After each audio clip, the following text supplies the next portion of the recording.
Chapter 12, a short chapter about Curdie. Curdie spent many nights in the mine. His father and he had taken Mrs. Peterson into the secret, for they knew mother could hold her tongue, which was more than could be said of all the miners' wives. But Curdie did not tell her that every night he spent in the mine, part of it went in earning a new red petticoat for her. Mrs. Peterson was such a nice, good mother. All mothers are nice and good, more or less, but Mrs. Peterson was nice and good, all more and no less. She made and kept a little heaven in that poor cottage on the high hillside for her husband and son to go home to, out of the low and rather dreary earth in which they worked. I doubt if the princess was very much happier, even in the arms of her huge great-grandmother, than Peter and Curdie were in the arms of Mrs. Peterson.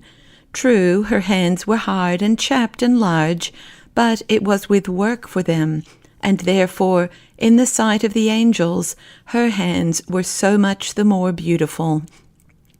And if Curdie worked hard to get her a petticoat, she worked hard every day to get him comforts which he would have missed much more than she would a new petticoat, even in winter.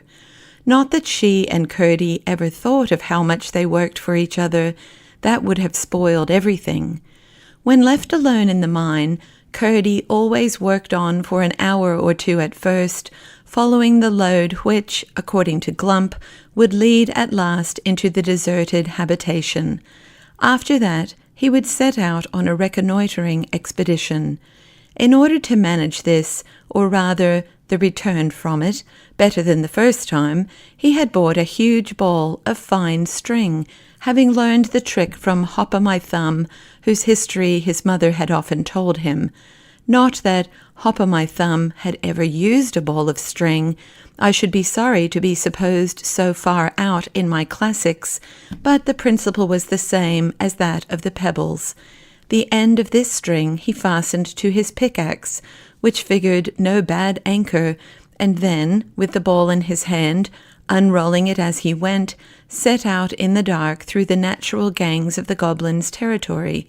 The first night or two he came upon nothing worth remembering, saw only a little of the home life of the cobs in the various caves they called houses, failed in coming upon anything to cast light upon the foregoing design which kept the inundation for the present in the background. But at length, I think on the third or fourth night, he found, partly guided by the noise of their implements, a company of evidently the best sappers and miners amongst them hard at work. What were they about?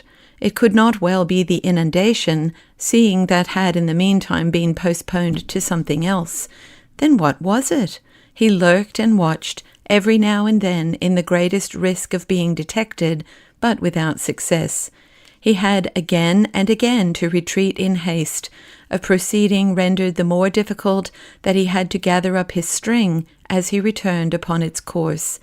It was not that he was afraid of the goblins, but that he was afraid of their finding out that they were watched, which might have prevented the discovery at which he aimed. Sometimes his haste had to be such that, when he reached home towards morning, his string, for lack of time to wind it up as he dodged the cobs, would be in what seemed most hopeless entanglement. But after a good sleep, though a short one, he always found his mother had got it right again. There it was, wound in a most respectable ball, ready for use the moment he should want it. "I can't think how you do it, mother," he would say. "I follow the thread," she would answer, "just as you do in the mine." She never had more to say about it, but the less clever she was with her words, the more clever she was with her hands, and the less his mother said, the more Curdie believed she had to say. But still he had made no discovery as to what the goblin miners were about.